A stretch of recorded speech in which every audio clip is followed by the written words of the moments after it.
안녕하십니까. 터놓고 말합시다의 아나운서 함윤호입니다. 전국적 등록 장애인은 2021년 기준 13만여 명에 이르고 있는데요. 인구 대비 비율은 7%로 전국에서 두 번째로 높지만 복지 수준은 최하위권에 머물고 있습니다.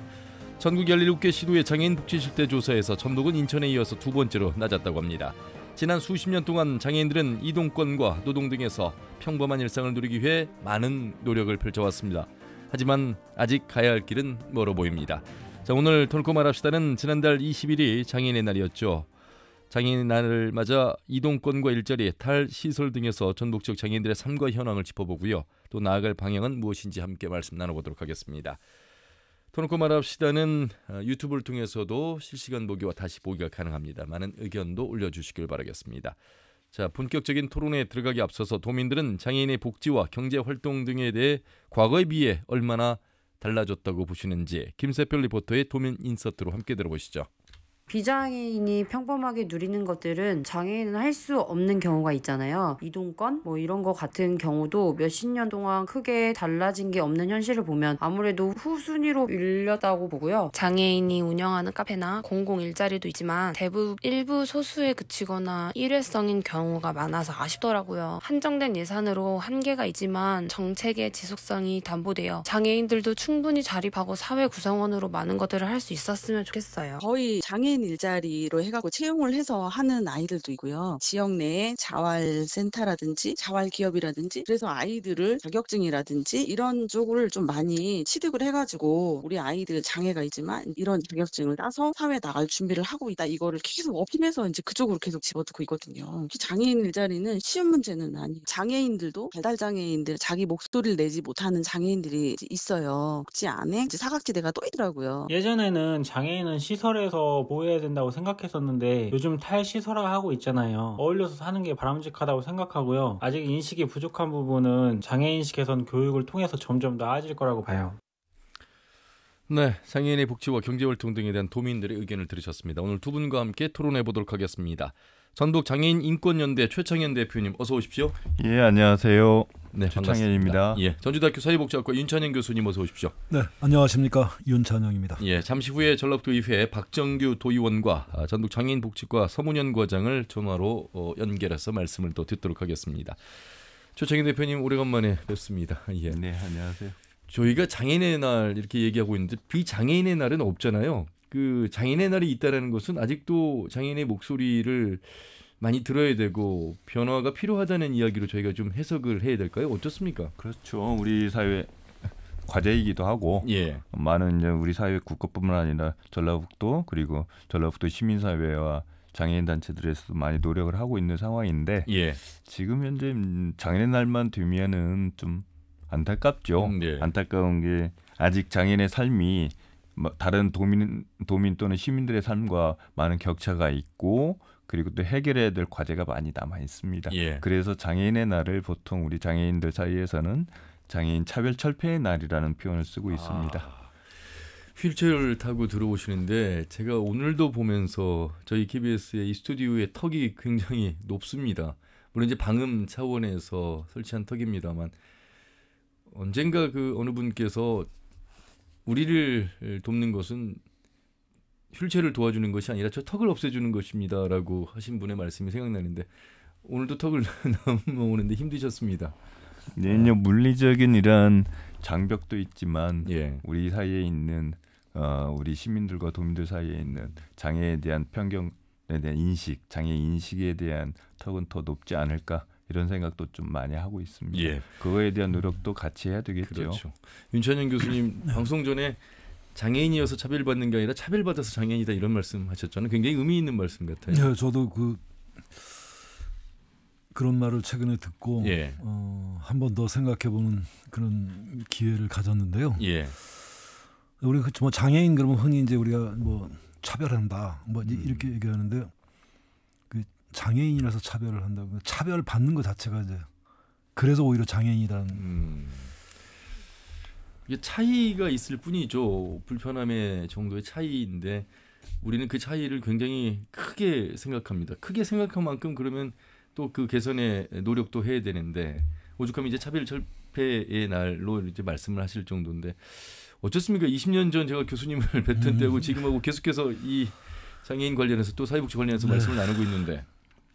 네, 뭐 좀 상반된 두 가지 입장을 가지고 다 생각해 볼 수 있는데요. 예. 하나는 아까 우리 최 대표님 말씀하신 것처럼 아직도 장애인의 현실은 그렇게 나아지지 않고 있는, 오히려 많은 과제만 더 이제 많아지고 있다고 볼 수 있는 측면이 있는데, 예, 장애인과 관련된 특히 뭐 차별이라든지 여러 가지 이런 불편함이라고 하는 것들이 하루 아침에 해결될 수 있는 건 아니에요, 현실적으로. 예. 그러니까 시간이 많이 필요하기 때문에 우리가 조급하게 하거나 어떤 선심성이나 이런 것보다는 정말 좀 진지하게 진중하게 좀 긴 시간을 생각하면서도 어제보다는 조금이라도 나아지게 이게 가야 된다라고 하는 이런 생각을 가지고 그렇죠. 이제 임해야 된다고 생각을 해요. 예, 예. 그런 의미에서 오늘 사실 이 장애인의 날을 맞이해서 이 방송을 좀 하자는 이렇게 연락을 받고도 두 가지. 하나는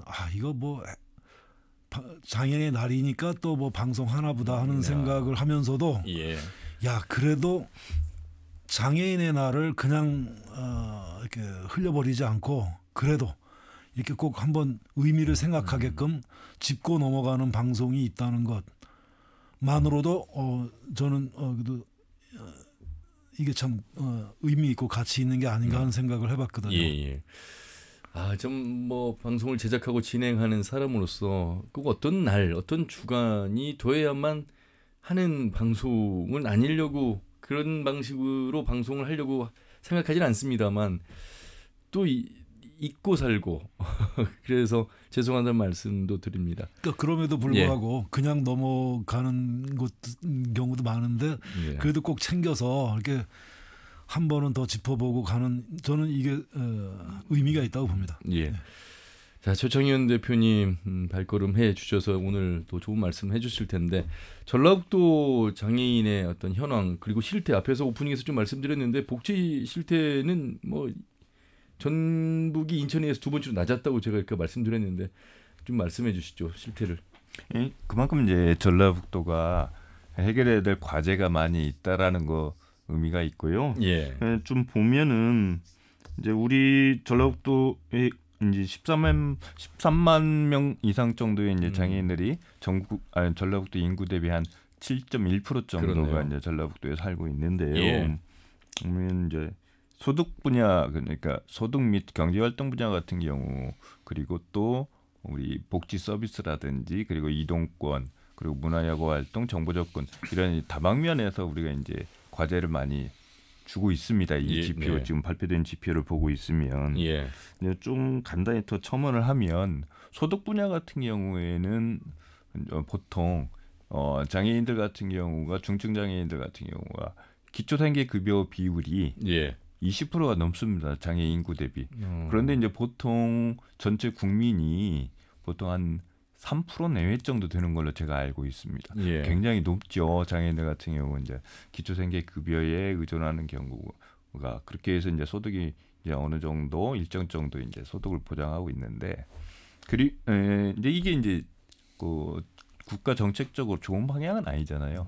어떻게든 일자리를 만들어서 이 사람들이 기초 수급이 아닌 일자리를 통한 경제 활동을 통한 급여를 받고 미래를 설계하고 지금 현재를 살게 하는 게 중요한데, 이런 부분들이 공공 영역뿐만 아니라 민간 일자리에서도 창출이 돼야 된다라는 과제가 있고요. 그리고 이제 복지 서비스 같은 경우는 한 100여 개 정도의 정부 정책 또는 지자체 독자적인 정책들이 지금 시행되고 있는 걸로 알고 있습니다. 그런데 많은 게 좋은 게 아니고 가급적이면 우리 장애인들이 아닌 비장애인들과 같이 생활할 수 있도록 이 정책들, 이 복지 정책들을 줄이는 방향이 좋은 거겠죠. 하지만 현실일이 안 되다 보니 하나씩 우리들이 이제 장애인 단체들이나 장애인들의 절규 목소리를 반영하다 보니 100여 개의 복지 정책들이 만들어졌단 말입니다. 이런 과정들이 이제 있었고요. 전라북도 이동권 같은 경우에도 실은 제가 여기 오는데요. 처음에 광역 이동 지원 센터에 전화를 하고 여기 차를 타기까지 1시간 10분이 걸렸습니다. 그래도 1시간 혹시 10분이면 교수님 예. 1시간 10분씩 택시나 버스를 기다리고 어디를 가본 적 있을까요? 서울이나 아니면 다른데 뭐 비행기를 타는 예외에 요즘 뭐 이런 인터넷으로 시내에서 예매하고 그냥 시간 맞춰서 바로 가서 탑승하죠. 그렇죠. 예. 소위 말해서 이제 콜택시를 부르면 한 5분 정도면 그렇죠. 문 앞에 오잖아요. 예, 예. 이제 이 5분과 저는 1시간을 정도를 기다리는 차이가 어떻게 보면 그러한 시간적 차이가 우리 삶의 차이가 아닌가, 소득이라든지 여러 분야의 예. 차이가 아닌가라는 이야기를 좀 애둘러 말씀드립니다. 예. 전반적으로 총론에 대해서 말씀을 해주셨어요. 그 과거의 보호와 재활 측면에서 좀 말씀 많이 나눴다면 이제 말씀하신 대로 자립 생활하고 일자리 이 부분 또 이동권 부분 직접적인 좀 사회 참여로 확대되는 그런 변화가 분명히 있는 것 같습니다, 교수님. 네. 그렇죠. 그래서 이제 우리가 어떤 패러다임이나 어떤 이념적 지향으로는 그렇게 과거의 어떤 보호, 재활, 어떤 그렇죠. 장애인을 좀 대상화시키는 뭐 이런 그랬던 것 그 같습니다. 예. 관점에서 그것보다는 장애인도 우리와 같이 이렇게 기본권이라고 하는 동등한 그 사회 구성원으로서 사회 참여를 같이 함께 이루는 쪽으로 그러기 위해서는 이제 자립해야 되고 맞습니다. 일자리 있어야 되고 이제 이동이 자유로워야 되고 하는 뭐 이제 그렇게 가고 있는 것은 이념적으로나 아무튼 관념적으로는 바람직하고 옳은데 문제는 항상 이제 현장과 현실이죠. 진짜 그러냐? 그렇지 않기 때문에 끊임없이 논란을 하고 있는 거고 우리 서두에 얘기한 것처럼 장애인의 날은 매년 오지만 뭐 도대체 현실이 얼마나 이게 더 좋아진 건지 이런 부분에 대해서는 여전히 좀 불만족스러운 예. 현실이 계속 반복되고 있다 이렇게 볼 수 있겠죠. 예, 뭐 이동권 하면 여러분 뉴스를 통해서 많이 접하셨겠습니다만 지하철 투쟁하는 모습, 갈등을 빚는 모습 속에서 정말 차별을 받는 현실을 우리가 이제 목도하게 됐습니다.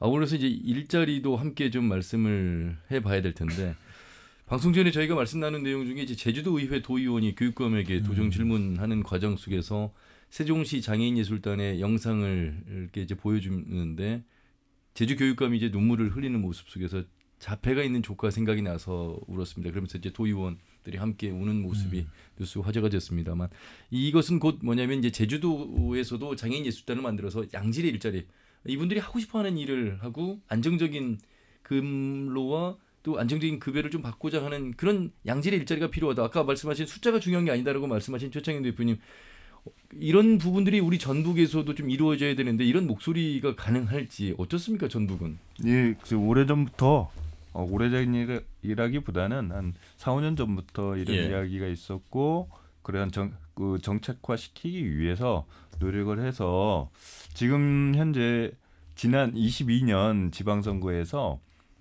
전주시장 후보에게 장애인단체에서 정식적으로 공약을 장애인 정책을 좀 이렇게 했으면 좋겠다 하는 첫째 분야가 일자리 분야였습니다. 근데 예. 일자리도 천편일률적인 단순한 일자리, 양적 일자리 늘리기보다 우리 다 알잖아요. 장애 특성 그리고 장애인의 개성을 반영한 이런 다양한 일자리를 만드야 된다라는 이야기를 많이 해서 예. 이번에는 우리 전주시 같은 경우에 오케스트라단이 있습니다. 전주시 오케스트라단이 있는데 왜 장애인 오케스트라단은 없니? 그렇죠. 그 말씀이시죠. 라는 네. 문제를 제기했고요. 예. 그래서 장애인 오케스트라단을 별도로 만들기로 그렇게 공약을 이제 지금 당선자께서 후보 예. 시절에 하셨고요. 이 이야기가 그 전에 이제 오랫동안 해왔던 이야기고 제주도의뿐만 아니라 지금 현재 인천 같은 경우에도 장애인 예술단을 만들기 위해서 지금 정식으로 모집을 몇 명 했고 연차 계획으로 지금 현재 분야별로 장애인 클래식 기악 전공자들을 지금 현재 예. 채용하려고 준비하고 있는 걸로 알고 있고요. 예. 근데 이제 전주시 이야기를 했지만 전라북도 차원에서는 이제 후보 지금 현재 당선자한테 후보 시절에 또 첫 번째 공약화를 요구했던 게 장애인 일자리의 확대. 또 하나는 장애인 내에서도 이 장애인 공공 일자리에서 차별을 받습니다. 예. 누가 차별을 받냐면 최중증 장애인, 특히 최중증 발달 장애인들이 공공 일자리에서 차별을 많이 받습니다. 우리 다 알고 있죠. 발달 장애인들은 좀 더 시간적 기회도 더 많이 줘야 되고 당국자들은 많이 기다려야 된다라고 우리가 이제 이론적으로 많이 배우고 있습니다. 예. 하지만 현실에서는 그렇지 않고 일자리 공공 일자리라는 게 대개가 1년 단위입니다. 장애인 일자리는. 그러다 보니 지체 장애인들은 크게 큰 문제보다는 지체 장애인들한테 1년은 어느 정도 이제 기회 제공이라는 측면에서 맞지만 발달 장애인들한테는 1년이 너무 짧습니다.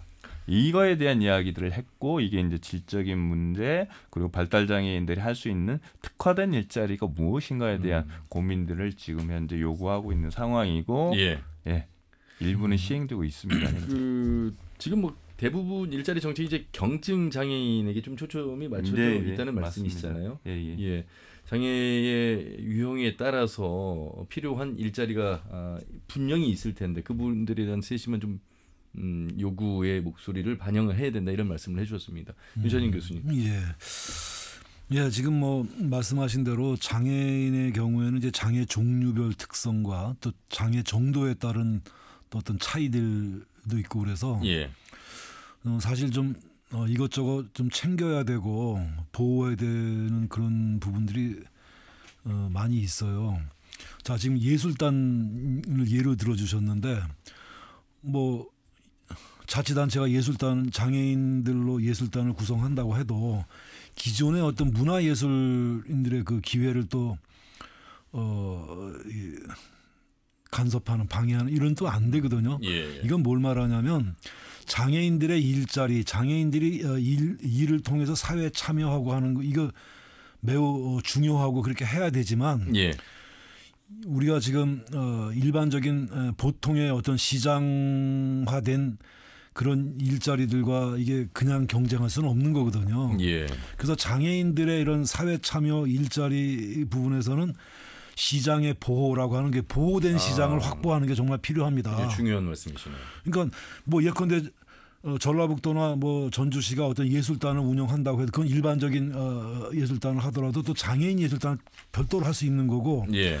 또 중증의 장애인이나 다른 장애 종류를 가지고 있는 장애인들에게 그런 일을 할 수 있도록 배려하고 제공할 때는 그분들로 이루어진 그 어떤 그 일종의 마켓 그 시장이 작동될 수 있도록 그 어떤 외부 다른 시장과의 충돌이나 뭐 침입이나 이런 걸 좀 보호해가면서 보호와 지원을 병행하면서 이렇게 해야 되는 그런 부분이 있는데 예.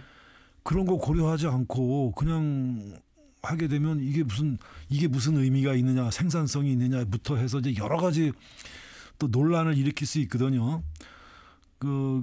그러나 그냥 어떤 수동적으로 어떤 그 급여나 서비스를 받게 하는 거하고 장애인들이 직접 참여해서 뭔가를 하고 그것 통해서 어떤 이런 생계 또는 기반을 하거나 어떤 경제적인 소득을 갖게 하려면 예.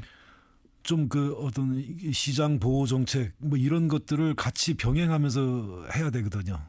이게 이제 코로나 3년 동안 코로나19 3년 동안 이 장애인 일자리 정책도 많이 좀 정체되어 있는 면이 있습니다. 그렇습니까? 뭐냐면 예. 방금 교수님께서 말씀하신 보호된 마켓, 보호된 시장이 좀 필요하지 않나라는 그 중요한 지적을 하셨는데 예를 들면 이제 우리 전라북도 같은 14개 시군이 있고 그렇죠. 많은 공공기관들이 있잖아요. 혁신도시에도 있고 하는데 여기 이제 각종 행사라든지 기념행사 내지는 뭐 활동 영역들이 있는데 이게 코로나19로 다 문이 닫혀 있었잖아요. 그러다 보니 그 전에 아까 제가 서두에 말씀드린 4, 5년 전부터 이러한 전라북도 장애 시민사회에서 노력했던 문화예술 일자리라든지 여러 일자리들이 정체되고 마켓을 문을 열을 뻔했다가 코로나19로 닫힌 이러한 어찌 할 수 없는 그런 부분이 있었습니다. 하지만 더 중요한 거는 이렇게 이제 윤찬영 교수님께서 지적하신 이 분야 새로운 그 보호 마켓이 필요하다. 이건 아주 중요한 말씀 같습니다. 예. 코로나19가 뭐 장애인 비장애인 할 것 없이 상당히 많은 더딤과 멈춤을 만들었고 그 가운데에서도 더욱더 속도를 내야 될 분야인 장애인 분야 관련돼서는 더 어려움이 많은 게 현실이다 이렇게 말씀을 해주셨습니다. 예. 그 크게 이제 이동, 일자리, 탈시설 이렇게 좀 세 가지로 나눠봤는데 지금 일자리 부분 좀 말씀하셨고요. 예, 좀 예. 이제 일자리 제가 보호된 시장 말씀드렸는데 그런 차원에서 지금 그 자치단체들이 하고 있는 게 이제 소위 이제 장애인들의 그 특히 중증 장애 생산품을 이렇게 우선 구매하는 거 있지 않습니까? 있습니다. 예, 예. 예, 이제 우선적으로 그런 구매 이렇게 공공기관이 하는 것, 뭐 이게 이제 어떻게 보면 좀 장애인들에 대해서 좀 어떤 시장을 보호해주는 이런 그 역할을 하는 건데 그게 과연 잘 되고 있는지 저는 좀 예, 천천히 예, 그렇습니다. 좀 한계가 있죠. 한계가 있는 게 뭐냐면 방금 전에 이제 제가 말씀드린 게 이제 보호마켓 쪽은 이제 공공 일자리 영역 말씀했고 방금 윤찬희 교수님께서 지적하신 분야는 뭐냐면 민간 일자리거든요. 중증장애인 생산품이라는 게 뭐냐면 민간 회사에서 우리가 중증장애인들을 많이 채용하고 있으니 우리 물건을 공공기관에서 구매력 좋은 공공기관에서 좀 구매하면 어떻겠니 해서 법적으로 만들어 놓은 창구거든요. 그래서 이거는 이제 민간 회사에서 운영을 하는 거거든요. 그래서 아주 중요한데 이게 이제 공공 영역에서 전라북도가 이제 우리가 반성해야 될 게 뭐가 있냐면 전체적으로 전라북도 산업이 약하잖아요. 예. 농업과 제조업 분야가 약하잖아요. 이것이 장애인 분야에도 그대로 반영이 돼 있어요. 예. 뭐냐면 새로운 그 IT 쪽의 중증장애인 생산품이 전무합니다. 당장만 해도 교육청 같은 경우에 그 정보화 그 교육을 위해서 뭐 태블릿 PC도 보급하고 학생들한테 네네, 그렇게 하고 하죠. 있는데 예. 이게 다 공공 생산품이거든요. 아니 공공에서 구매하고 이게 이제 몇 천억 단위가 아마 될 것 같아요. 예. 하는데 봤어요. 우리 전라북도의 중증 장애인 생산품 시설에서 컴퓨터나 태블릿을 생산하고 있는지 한 개도 없습니다. 그런 기업체가. 예. 대부분의 그 중증 장애인 생산품 시설이라는 게 A4 용지, 화장지, 행정봉투, 쓰레기봉투 등 이렇게 특정 영역에 아주 단순한 큰 변화가 없네요. 그러니까 단순한 일자리. 소상품 중심. 이 일자리라고 이게 경쟁력을 갖기가 쉽지 않고 또 여러 중증 장애인 생산품 시설이 그게 하다 보니 양은 절대적인데 다 찢어먹게 하고 있는 상황이다 보니 영세합니다. 그러다 보면 급여의 부분, 최저임금의 부분이라든지 그 상여금 내지는 처우 개선 내지는 지속적인 안정적인 일자리를 갖기가 어렵습니다. 그래서 어떤 문화예술 일자리라든지 그래서 특화된 일자리들이 좀 많이 다양하게 일자리가 발굴돼야지 어떻게 사람들이 다 A4 용지만 생산하고 있을 수 있겠습니까? 참 그게 장애인들의 그 세계 안에서도 이제 이렇게 지금 뭐 서로 이렇게 나눠 가져야 되는 이제 그런 상황이다 보니까 참 어려울 텐데 제가 좀 보는 관점에서 우려하는 거는 이제 이걸 공공기관에서 이제 우선 구매를 해주니까 아무튼 장애인 입장에서 또 어떤 물품을 생산하는 입장에서는 매우 그 중요한 기회 아니겠습니까? 그렇죠. 근데 그것조차도 사실은 부족한데 예. 문제는 그 우선 구매를 담당하는 그 공공기관이 법적으로 우선 구매를 하도록 그 지정된 게 지금 장애인 분야만 있는 게 아니고 노인 분야도 있고 자활 분야도 있고 또 사회적 기업도 있고 또 중소기업도 있어요. 그러니까 뭐 도청시청에서 아무튼 뭐 교육청 이런 데서 우선 구매해줘야 될 때가 너무 많은 거예요. 예, 다양하고 많네요. 그래가지고 오히려 이게 이제 하나의 방패막이 내지는 핑계로 이거 사느라고 그렇죠. 뭐 이렇게 돌리다 보니까 그 중에서도 그럼 장애인이 그 아까 장애인끼리도 여러 가지 그 어려움이 있다 그러는데 장애인들이 또 이런 다른 분야의 이런 어떻게 보면 이 보호를 받고 있는 우선 구매하는 이런 데하고 또 경쟁을 해야 되는 이런 부분들은 너무 이게 약자들을 서로 이렇게 경쟁시키거나 이용하는 정말 이런 문제가 있다고 봐요. 그러니까요. 일자리 부분에 대해서는 개선이 돼야 될 내용이 상당히 많습니다. 분야도 그렇습니다만 어떤 그 절대적인 양 속에서의 경쟁도 그렇고 또 다양한 분야의 의무 근무에 있어서도 그래서 제 생각에는 아무튼 이런 것들을 좀 이 공공기관 자치단체가 좀 합리적으로 예. 어떻게 분배를 하고 어떻게 조정을 해야 되는지를 좀 가지고 이런 거를 조례 같은 거를 사실 제정을 해야 되거든요. 그렇죠. 그래서 뭐 예컨대 장애인도 그렇고 뭐 여기 어려운 여러 이거 우선 구매해야 되는데 어떤 기준으로 어떻게 분배를 해서 가는 것 이게 사실 지역 정치권에서도 이게 집중적으로 신중하게 논의가 되면서 좀 좋은 연구 결과도 나오고 이래서 그걸 가지고 이게 원만하게 어떻게 하는 것이 장애인에게도 이게 그런 거를 좀 노력을 해야 이랬으면 좋겠습니다. 이게 이제 윤차영 교수님께서 중증 장애인 상품에 관한 뭐 조례라든지 장애인 일자리와 관련된 조례 뭐 이렇게 이제 하면 좋겠다라는데 거기에 저는 그걸 담았으면 좋겠습니다. 이 장애인 복지부서가 아닌 우리가 이제 국가적인 차원에서 일자리나 고용 창출 분야는 뭐 고용노동부라든지 중소기업이라든지 이런 데도 관장하잖아요. 네. 근데 이제 이게 지자체로 오면 지방자치단체로 오면 장애인 일자리 담당을 장애인 복지과에서 한단 말입니다. 그러다 보니 장애인 복지과는 통계 관리 정도만 할 수 있지 이렇게 이제 일자리를 창출하고 고용을 창출할 수 직접적으로 할 수가 없단 말이고 없단 말입니다. 그리고 고용노동부나 중소기업 정책을 전문적으로 다루질 않아요. 지자체 장애인복지과는.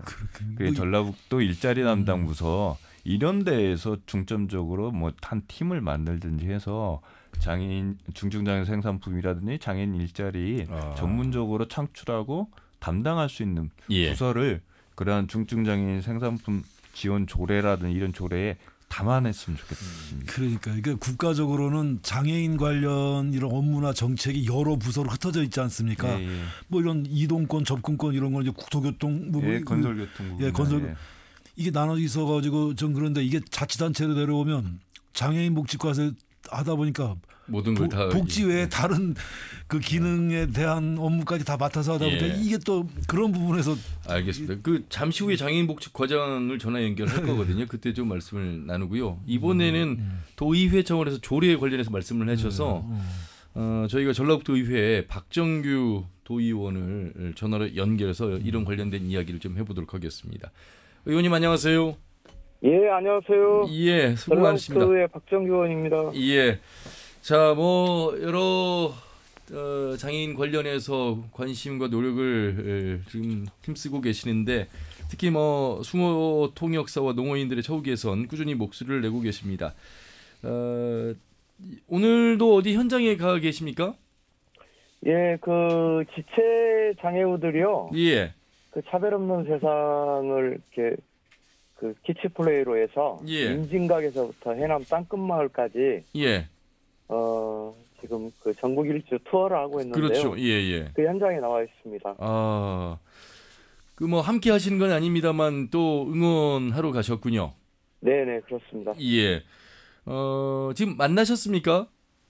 예, 그 만나 뵙고 격려도 좀 해드리고 또 적극적으로 처우 개선을 위해서 노력하겠다고 항상 응원한다고 격려하고 그러고 왔습니다. 오고 있습니다. 말이 파주 임진각에서 해남이죠. 이거 참 이 장애인들도 쉬운 일이 아닙니다. 물론 뭐 장애 비장애를 여기서 굳이 이야기할 필요는 없습니다만 왜 이분들이 이렇게 전국 일주로 해야만 하는 것인지에 대한 그 의미와 가치를 우리가 좀 더 생각해봐야 될 것 같습니다.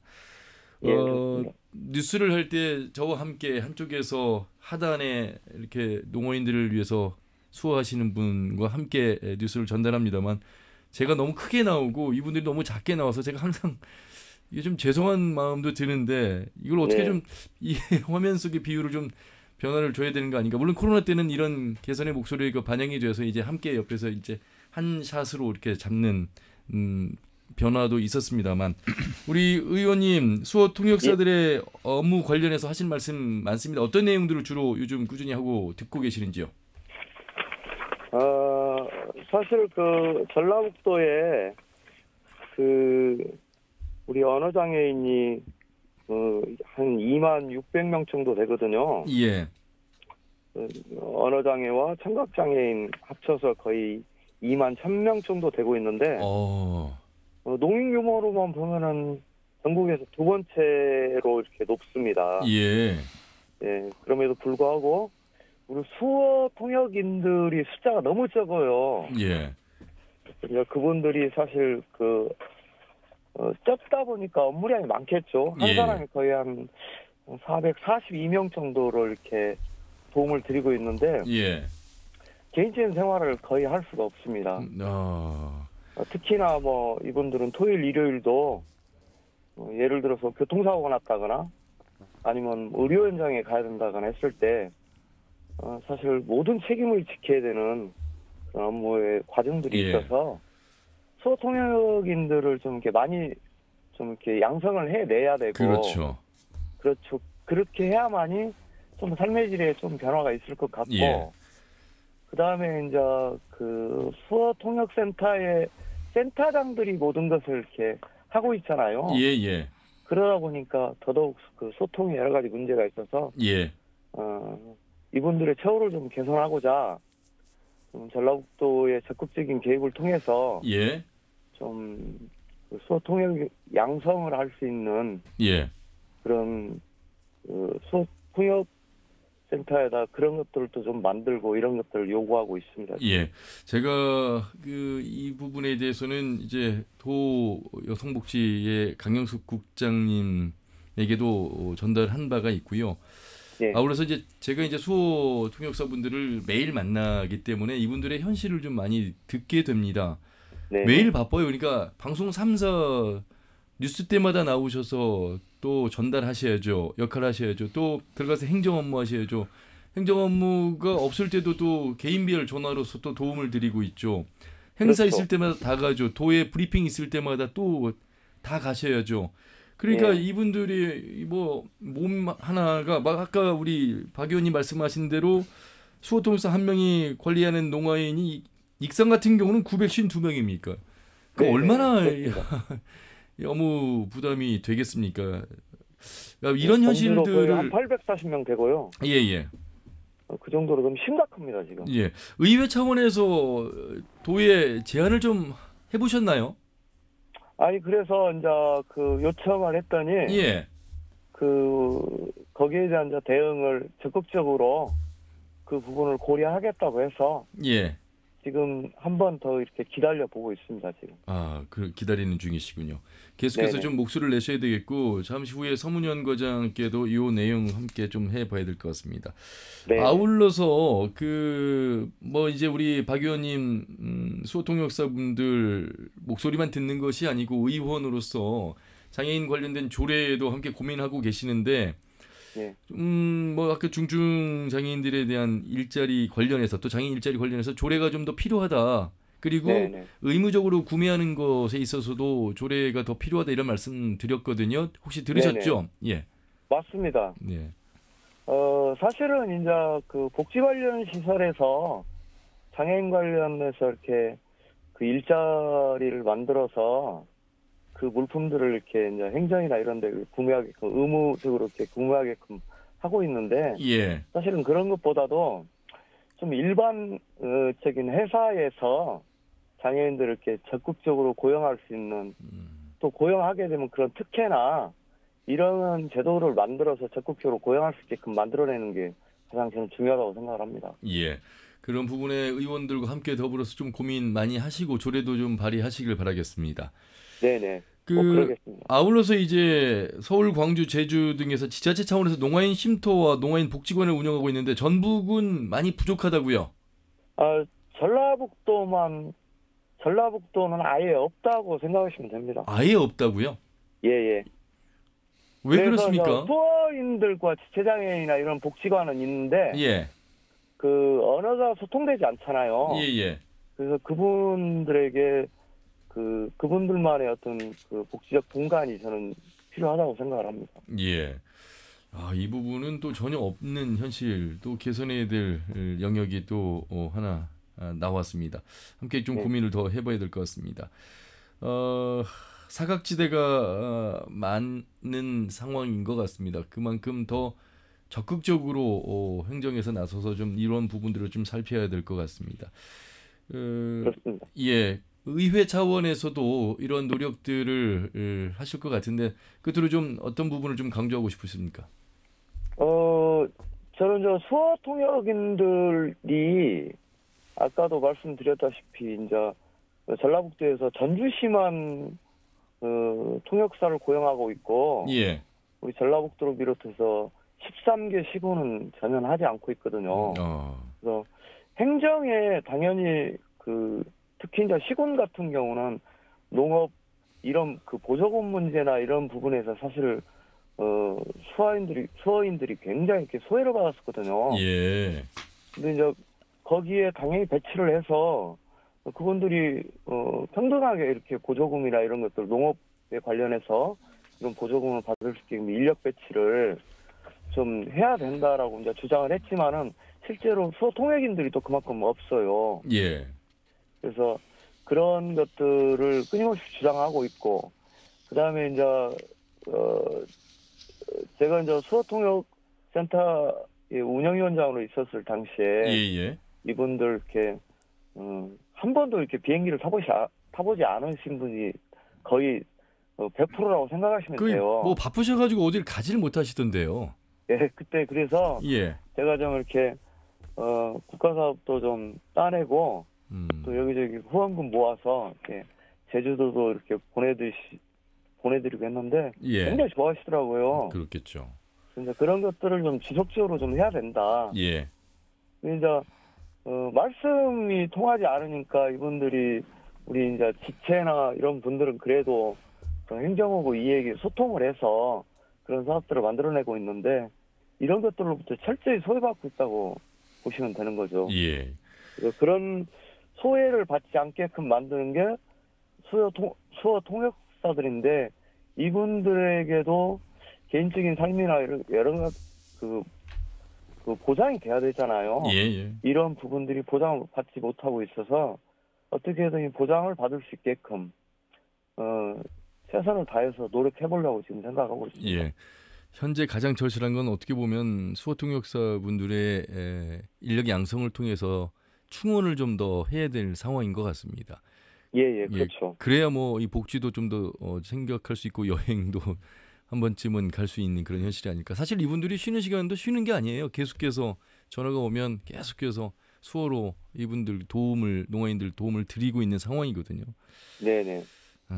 알겠습니다. 박정규 의원님 말씀 잘 들었습니다. 고맙습니다. 네, 감사합니다. 예.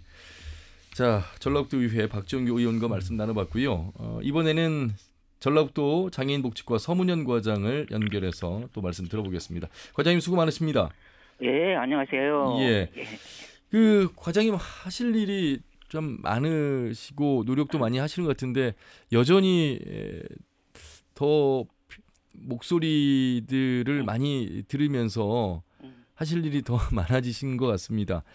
뭐 장애 유형별 맞춤형 서비스 이야기를 듣기 전에 우리 앞에 그 박정규 도의원과도 말씀 들어봤는데 수어 통역 관련해서도 좀 고민하고 계십니까?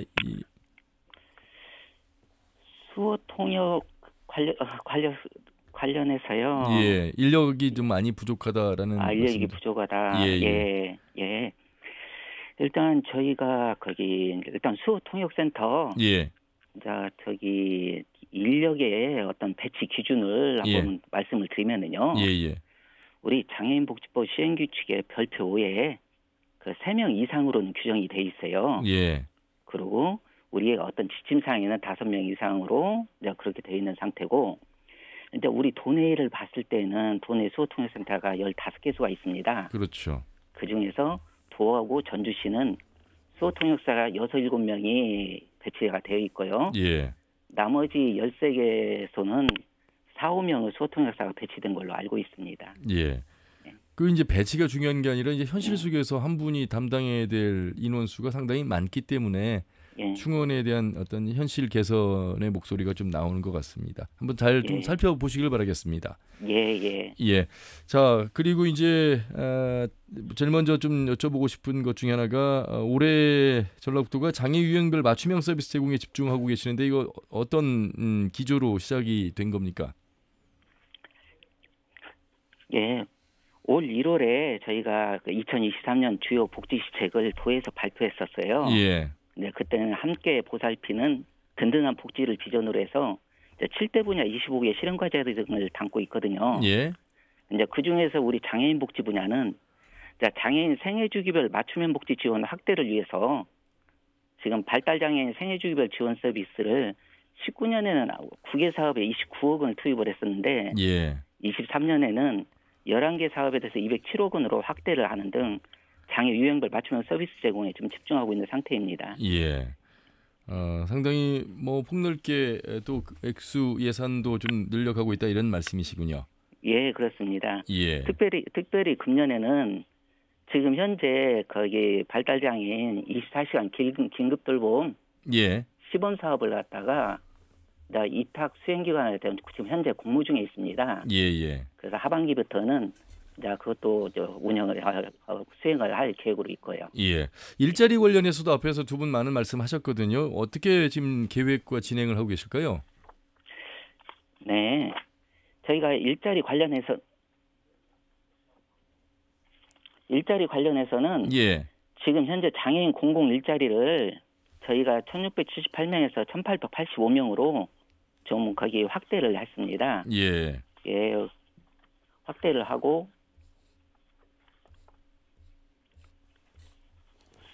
그리고 일단 장애인의 우리 안정적인 자립을 위해서는 예. 무엇보다 일자리가 가장 중요하죠. 예. 그래서 청소 최고 장애인 복지는 일자리 지원이라고 생각을 하고 있습니다. 예. 그래서 우리 장애인 공공 일자리 수도 전년도에는 전년도보다 207명이 증가했거든요. 예. 현재 1,885명 일자리를 지금 저희가 확보를 해 있고요. 예. 우리가 권리 중심 중증 장애인 공공 일자리라고 해서 이것도 지금 거기 참여 인원을 전년도에 10명에서 현재는 66명이 증가된 76명으로 올해 진행할 계획으로 있습니다. 예. 단순히 어떤 숫자의 증원에 초점을 맞추는 것보다도 예. 실질적으로 장애인들이 요구하는 양질의 일자리가 무엇인가에 대한 고민, 또 방향성의 전환 이런 부분들이 좀 필요한 것 같아요. 그래서 이 부분은 최창현 대표님과 또 윤천영 교수님 함께하고 계시는데 말씀을 좀 함께 나눠보도록 하겠습니다. 최창현 대표님 인사 나누시죠. 예. 예, 안녕하세요. 과장님, 저 인권연대 최창현입니다. 예, 안녕하세요, 대표님. 예. 저기 지금 현재 방금도 최중증 장애인 일자리 이야기를 좀 하셨는데 실은 전년도 지난해 도지사 당선자의 공약 사항이기도 한데 좀 우리 시민사회 그리고 장애인 당사자들의 요구와 그 차이가 좀 있는 것 같습니다. 더 많은 최중증 장애인 일자리 창출을 원했었는데 지금 76명은 기대치에 지금 못 미치는 수준이거든요. 그리고 이제 그거에 대한 또 시간, 일자리 시간이 좀 짧은 편입니다. 한 달에 이제 월 한 56시간 정도 하는데 이것 가지고는 최중증 장애인 일자리라고 하기에는 그에 참여하고 있는 인력들이 좀 더 많은 시간을 원한다라는 이야기들이 지금 현재 시행 첫 해부터 나오고 있습니다. 이에 대한 좀 장애인 복지과나 이 도정에서 좀 어느 정도 현장의 의견들을 좀 반영해 주시길 바랍니다. 예. 참 더불어서 말씀드리면요. 이제 좀 전에도 말씀을 드렸지만은 작년에 거기 이제 10명에 대해서는 시범 사업으로 10명을 갖다고 추진을 했었던 상황이고요. 예. 이제 금년대는 한 76명으로 이제 저희가 증원을 했지만은 저희도 이 일자리 수를 갖다가 지속해서 늘려나가야 되는 데는 충분히 공감하고 있고 장애계에서도 이것을 200명까지 늘려야 되는 그런 얘기도 나오고 있거든요. 예. 그래서 저희가 그 일자리 수도 시군하고 협조를 해서 그래서 일자리가 200명까지도 증대할 수 있도록 최대한 노력해 나가도록 하겠습니다. 예. 윤찬영 교수님. 네. 네, 저는 짧게 두 가지만 좀 말씀드리고 싶은데요. 예. 일단 저희가 아까 우선 구매 이야기를 좀 했었는데요. 그렇죠. 예. 근데 사실 도 입장에서는 우선 구매를 해야 될 영역이 여러 개 있죠. 예, 맞습니다. 중소기업도 있고 사회적 기업도 있고 자활기업도 있고 이게 장애인들에게 그러다 보면 이제 기회가 적게 돌아갈 수 있는데 이런 것들을 좀 조정할 수 있는 그런 적극적인 어떤 도의 노력 뭐 그런 것들이 뭐 조례로 제정된다든가 이런 그 기준 마련을 위해서 뭐 좀 그 장애인계와 더불어 함께 고민하고 노력하는 이런 게 좀 있어야 되지 않나 하는 생각이 하나 있고요. 예. 예. 그러니까 결국 이제 또 이런 장애인 관련 여러 가지 복지 정책이나 이런 걸 수립하는 과정에서 실제 장애인들이 그 정책을 만들거나 또는 그 집행하는데 뭐 각종 위원회나 뭐 이런 어떤 구조 속에서 장애인들의 참여가 어느 정도 이루어지고 있습니까? 우리 이제 거기 장애인 복지위원회 등 위원회가 있는데요. 네. 아무래도 장애인 당사자들이 좀 많이 좀 참여를 하고 계십니다. 많이 참여하고 계세요? 예, 많이라고는 할 수 없지만 참여하고 계시고요. 그리고 중증 장애인 생산품자 우선 구매에 대해서 말씀을 하시는 것인데, 예, 이것이 현재 그 법에 의해서 우리 기관별 총 구매액의 1%는 중증 장애인 생산품을 구매하도록 돼 있잖아요. 근데 대부분의 기관들이 이 1%를 갖다 충족을 못 하고 있더라고요. 대부분 0.23, 0.59 뭐 이렇더군요. 지난해 전년 보니까. 그래서, 예, 그것이 1%를 갖다가 거기 달성하기가 어려운 이유가요. 예, 일단 총 구매액 대비해서 중증 장애인 생산품 구매율을 갖다 따지는데 이 총 구매액에는 뭐 시설비나 재료비, 자산 취득비 등 모든 품목에 구매액이 다 포함이 되는 것이고요. 근데 우리 중증 장애인 생산품들은 이게 품목이 좀 한정이 돼 있어요. 그래서 전체 우리 거기 중증 장애인 생산품에 있는 품목 대비해서 10%를 달성을 하고도 저희가 그걸 달성할 수가 있는데 1% 달성이가 용이치는 않더라. 그걸 말씀을 드리고요. 우리 도내 시군에서 그 1%를 충족을 하는 데가 전주, 익산, 완주, 진안 4개 시군이 있더라고요. 그리고 우리 시도별로 봤을 때에는 3개 시도만 1%를 충족을 하고 있고 나머지들은 충족을 좀 못하고 있는 실정입니다. 왜 그러니까 4개 시군은 되는데 나머지 10개는 안 되는 건지요? 그것도 각각 그 특성들이 있죠. 매 시군별로 우리 직업재활시설이 있잖아요. 직업재활시설이 거기 단가가 낮은 품목을 이게 직업재활시설인 게 우리 사무용품들로 한정된 단가가 낮은 제품을 생산하는 시설들이 있는 곳이 있고, 그 다음에 우리 거기 우리 거기 전기라든가 저기 완주에 거기 희망발전소 있죠. 완주 같은 경우에는 실적이 가장 좋은데 거기는 그 근로사업장 완주 그 떡매마을도 있고 거기 희망발전소 1호점, 2호점이 있잖아요. 그래서 이게 품목이 단가가 많이 나가는 데가 어떤 시설에서 그 구매할 때 구매 실적이 많이 올라가는 것 같습니다. 이게 저희 도 같은 경우에도 20년에는 0.22%, 21년 0.59%, 22년 0.23%로 1%에 훨씬 못 미치고 있어요. 그래서 금년에 저희가 중점적으로 추진을 한번 해봤습니다. 그랬더니 1분기 실적 대비해서는 저희가 그 0.71%까지 지금 올라와 있는 상태입니다. 앞으로 1%를 달성하기 위해서 더 노력을 할 것입니다. 뭐 현실 속에서 안 되고 있는 부분들이 있군요. 그 4년 후에 전주에 장애인 고용교육 연수원이 문을 열 예정이라고요? 고용연수원이 지금 현재 개관 예정이 27년도입니다. 그 고용노동부 공모사업에 선정이 돼서 진행이 되는 겁니까? 지난해 4월에 저희가 장애인 고용교육 연수원이 그 전라북도가 선정이 됐습니다. 그래서 우리 국비 291억 원을 확보를 하였습니다. 아무래도 이 장애인 교육 연수원이 들어서면 일자리를 늘리는 데 큰 도움이 되겠습니다. 이곳을 통해서요. 현재 그 장애인 교육 연수원이 한 4층 건물로만 건립될 예정이에요. 그 기능이 한 3가지의 기능을 갖다 수행하게 되는데요. 말씀드릴까요? 짧게. 첫 번째로 뭐 우리 장애인식 개선 강사라든가 또는 직무 지도원 등 장애인 고용 전문 인력을 양성하는 기능입니다. 두 번째로는 취업이나 창업 장애인들에 대해서 직무 역량 강화 교육을 지원하게 됩니다. 마지막으로 세 번째는 장애인 단체에서 장애인 고용을 지원하고 있는 종사자들과 또 장애인을 고용하고 있는 사업주들을 교육하는 역할도 수행하게 되거든요. 이제 이렇게 된다면은 27년에 개관이 된다고 한다면은 어떤 직간접적인 장애인 고용뿐만 아니라 예. 장애인 인식 개선 또는 장애인이 근로하는 기업 환경 조성 등에도 어떤 기여하는 바가 있을 것으로 보여지고요. 예. 그다음에 연수원이 개원되면 도민들께서도 어떤 가시적인 성과를 보게 될 것이라고 예. 저희는 전망하고 있습니다. 장애인 복지과 과장님이시잖아요. 복지과의 직원분들은 몇 분이시고 이게 많은 장애인분들이 함께 우리 전라북도에도 약 13만여 명 정도가 된다고 말씀드렸는데 예. 행정의 인력의 어떤 부족도 많이 느끼실 것 같습니다. 예, 저희가 지금 13명으로 저희가 거기 꾸려가고는 있습니다. 예. 그리고 다행인 것은 예전에 거의 노인 장애인과로 통합되었던 것이 예.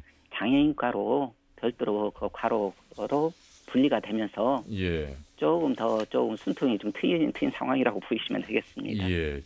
13만여 명에 이르는 우리 전라북도의 장애인 등록 인구인데 사회복지과 13분이 담당을 하고 계신 현실. 예, 최청현 대표님. 예. 예, 아니, 저희가 뭐 하나 이제 우리 시민사회에서 요구하고 있는 것 중에 하나가 과장님께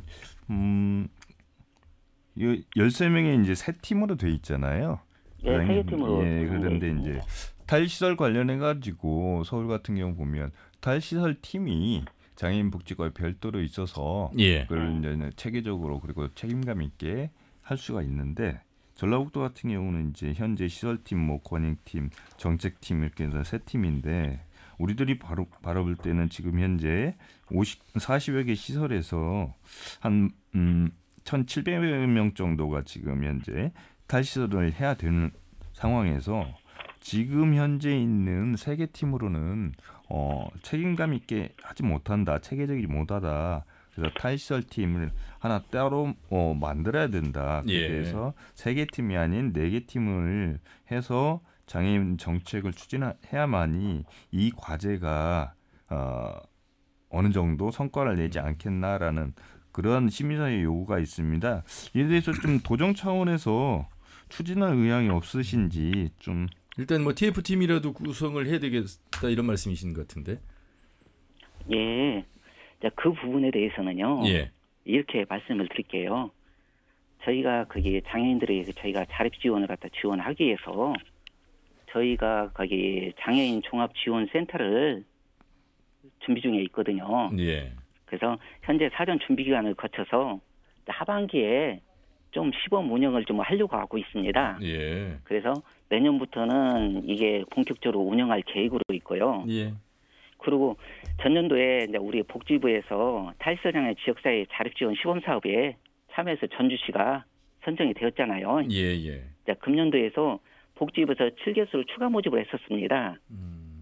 그때 전북에서 군산이나 익산 2개소가 참여해서 2개소 다 선정이 돼서 우리 탈시설 장애인 지원 시스템 구축이 지금 마련이 되어가고 있는 상태입니다. 그렇군요. 예, 그래서 하반기부터 이제 이 우리 탈시설이 전년도까지는 탈시설이까지 이어지는 케이스가 그 성과로 꼽았었거든요. 예. 그런데 앞으로는 아마 탈시설이 가속도가 좀 붙지 않을까. 그렇군요. 내년부터는 이제 그렇게 기대를 하고 있습니다. 그래서 저희 쪽에서도 저희 쪽에서 어떤 거기 그 우리 조직 부서에 팀을 하나 늘려주는 걸 한번 건의를 좀 하고 있는 상태입니다. 예. 예, 그 탈시설을 위한 그 시범 사업 준비하신다 그런데 뭐 주로 어떤 내용이 핵심입니까? 탈시설 시범 사업은 이제 우리 거기 자립 경로를 갖다 조성을 하는 사업과 그다음 시설 장애인들을 갖다가 자립 지원을 갖다가 거기 하는 어떤 교육이라든가 이 사람 또 탈시설로 연결했을 때 각종 지원 문제, 탈시설 후에는 우리 활동 지원이라든가 우리 그 지역사회에 정착할 수 있도록 지역사회에 어떤 거기와 연계시키는 문제 그런 부분들을 갖다가 수행을 하게 됩니다. 예. 자, 일단 뭐 추진 계획 속에 포함이 돼 있어서 그 방향성을 잘 잡아서 좀 이루어지길 좀 기대해 보겠습니다. 과장님 말씀 잘 들었습니다. 고맙습니다. 네, 감사합니다. 예. 전라북도 장애인복지과의 서문현 과장이었습니다. 자, 뭐 장애인의 날을 맞이해서 이 1시간짜리 이 방송이 어떤 기여를 할지는 모르겠습니다만 그래도 이렇게 말씀을 드리면서 우리 비장애인 또 도민들께서 함께 공감해야 될 부분들을 조금 그래도 인식하는 시간이 됐으리라 봅니다. 두 분 간단하게 좀 하고 싶은 말씀 마무리해 주시기 바라겠습니다. 예, 최창현 대표님. 네. 오늘 뭐 이제 제도에 관한 이야기를 장애인의 삶을 도내에서 증진시키기 위해서 어떠한 제도들 그리고 어떠한 법령들이 만들어야 될지 이런 이야기들을 했는데요. 전라북도 장애인 정책 포럼에서 계속 19년부터 요구하고 있는 게 뭐냐면 복지로는 장애인의 삶을 증진시키는 데 한계가 있다. 복지로는 이동권을 해결할 수 없고 복지로는 고용 창출하는 데 한계가 있다. 그래서 장애인 복지 계획이 아닌 전라북도 장애인 종합지원 계획이 필요하다. 그래서 장애인 복지 부서뿐만 아니라 고용 창출을 위한 일자리 부서, 그리고 이동권 관련해서는 건설교통 관련된 부서, 관광약자의 삶을 관광약자 증진을 위해서는 문화관광과, 장애인 예술인의 삶을 증진시키기 위해서는 문화예술과, 이렇게 해서 전 분야에서 부서에서 장애인 정책을 추진해야 된다라고 해서 장애인 종합지원 계획 수립을 위한 조례 제정부터 정책까지 노력들을 하고 있는데 아직 이렇게 전라북도에서 이러한 응답이 아직 없는 상황입니다. 이에 대한 올해를 계기로 해서 종합지원 계획이 만들어지고 모든 부서에서 장애 정책이 반영이 됐으면 하는 바람을 갖고 있습니다. 예, 이찬인 교수님. 예. 지금 뭐 장애인 정책은 지금 탈시설로 지금 수렴되는 정도로 대단히 중요한데요. 예. 이 탈시설이 이념적이고 관념적인 수준에 그치지 않고 현실이 실천이 되려면 일단 장애인에 대한 역량 강화와 자립 지원 이게 철저하게 이루어져야 되고요. 또한 우리 사회가 장애인과 함께 갈 수 있도록 여러 가지 인식 개선 및 여러 가지 어떤 기반 제도적인 개혁 이런 걸 동시에 그러니까 장애인 내부적인 어떤 변화 또 장애인 외부의 어떤 사회적인 변화와 개혁 이걸 같이 추진해야 되는데 그런 부분에서 과연 이제 정말 철저하게 제대로 될 수 있을지 지켜보겠습니다. 예. 한 걸음 한 걸음 조금씩 나아가고 있는 장애인에 대한 현실 이야기를 나눠봤습니다. 이런 말이 있습니다. 비장애인은 잠재적 장애인이다. 누구나 장애인이 될 수 있고요. 장애인 비장애인 할 것 없이 우리의 삶의 구성원으로서 우리가 함께 공감하는 의식의 전환 변화가 먼저 필요해야 되지 않을까 이런 말씀드리고 앞으로도 꼭 뭐 장애인의 날을 맞이해서가 아니라 계속해서 장애인 관련해서 저희가 방송을 좀 해보도록 더 노력하겠다는 말씀드리면서 마무리하겠습니다. 두 분 말씀 잘 들었습니다. 고맙습니다. 고맙습니다. 예. 자, 전국장애인인권연대 최창현 대표, 전주대학교 사회복지학과 윤찬영 교수와 함께했습니다. 다음 주 일요일 오후 5시 5분에 인사드리죠. 함윤혜였습니다. 고맙습니다.